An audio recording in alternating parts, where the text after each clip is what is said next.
What's up, guys? Russ989 here with another video. Today we're working on the rear A-arms from Superatv, and I've been pretty pleased with the front ones so far. I have to do a little bit of adjustment on them, but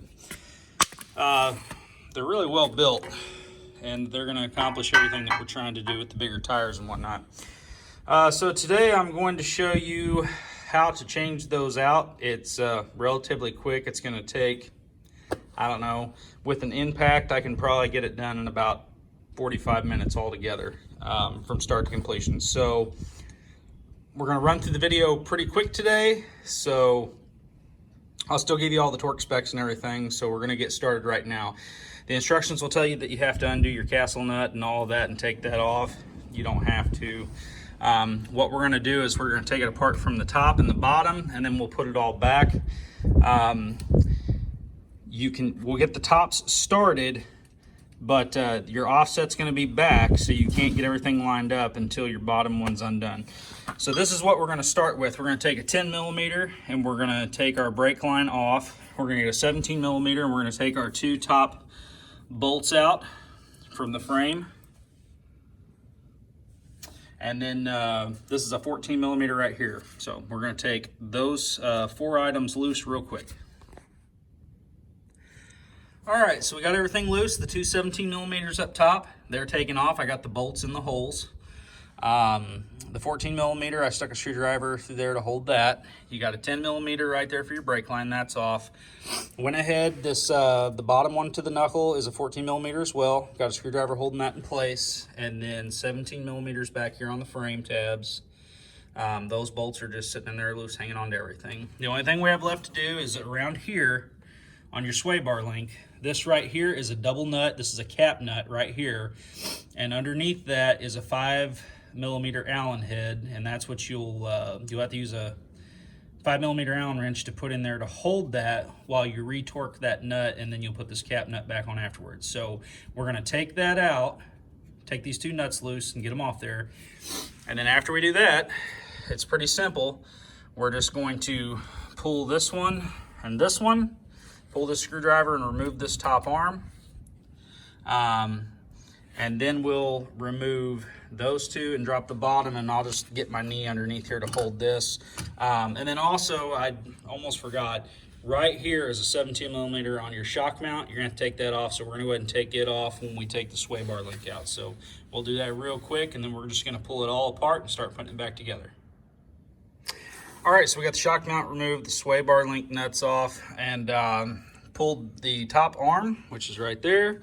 And we've got this one in here, and remember, it's not going to line up, so don't freak out. Also, your dust caps are probably going to get knocked off there.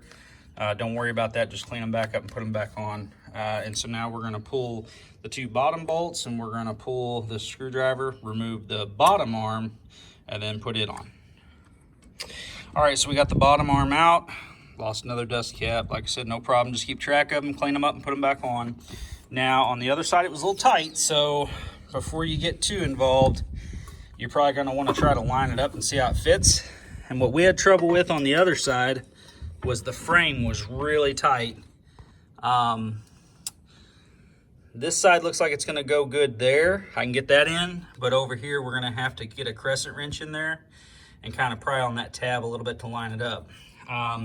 We had to pry on the shock mount tabs and the knuckle tabs on the other side as well. So we'll just see what happens, I'll get the bolts in this up here first, and then get to that, and then I'll do the shock last. So we'll do that real quick, get it all lined up, and get the bolts in. Okay, so we got both of the frame bolts in. Just had to do a little bit of prying on this tab over on this side. And now we're gonna get all this lined up, and we're gonna put this top bolt in, so it'll kind of help hold everything. Okay, so we got it started. We had to pry the tab on each side here that goes on the knuckle, and so what we've got is we've kind of tapped it in with a mallet. Now we're gonna get a screwdriver and line that up and run the bolt through. All right, so we got that lined up and got it through there. Go ahead and put our nut on. All right, so we've spent 20 minutes doing this so far. The only thing left to do is tighten up all the nuts. We have to put the shock back in, which we'll probably have to pry those tabs. Let's get it up here and have a look at it. Yeah, we're gonna have to pry the tabs just a little bit. We'll get that in there. Before we put the shock in, you'll definitely want to put your sway bar link back in, right back there. And then we'll get our brake line and everything lined up. Now this is kind of like on the front ones. On the other side, I had to pull this and then split this so it would slide to line up and give the line some slack. So we're gonna put our sway bar link in real quick, put those bolts in there, and then we're gonna be ready to torque everything down. All right, guys, so we got everything in there. Now we're gonna go over the torque specs for everything, then we're gonna run everything and torque it down, and we're gonna get this brake line situated, and then we'll be in good shape. Your upper frame tabs and your lower frame tabs, those are all 47 pounds. So 47 on the two bottom ones, 47 on the two top ones. It's gonna be 47 on your shock mount. And then these long bolts that are on your knuckle, the upper and lower ones there are 32 pounds. And then you're gonna take a 5mm Allen wrench and put it in there. And you're gonna tighten this one down to 34 pounds. There's a torque setting for this on the factory arms. When it comes to the smaller stuff on the Hondas, I don't use the, I don't go by the torque on that. I snapped a drain plug off on my 700 one time trying to go by that. So I just kind of get those kind of hand tight, maybe give it just a shade more. That's all it really needs. Plus it's got that tab right there to keep it from backing out really once you get that down in there. So we're gonna torque everything down, and that's done. By the time we have it all torqued down, it's right at about 40 minutes, so not too bad. Now, when I say 40 minutes, if you got a fairly new machine that's not been on the trail, this one's only got 220 miles, you can probably do it in 40 minutes. If you've got the tools and you can move around pretty good. If you've got 1,000 miles on it and you've been beating it up and down the trail, you're probably not gonna get it done in 40 minutes. It's probably gonna take you a little bit longer, and you're probably gonna have a harder time getting the knuckle bolts and everything lined up. So anyway, we're gonna get this all torqued down. We're all done. I'm pretty happy and satisfied with it. Wheels are on the way, and old arms are off there. So until next time, keep the wheels rolling, guys.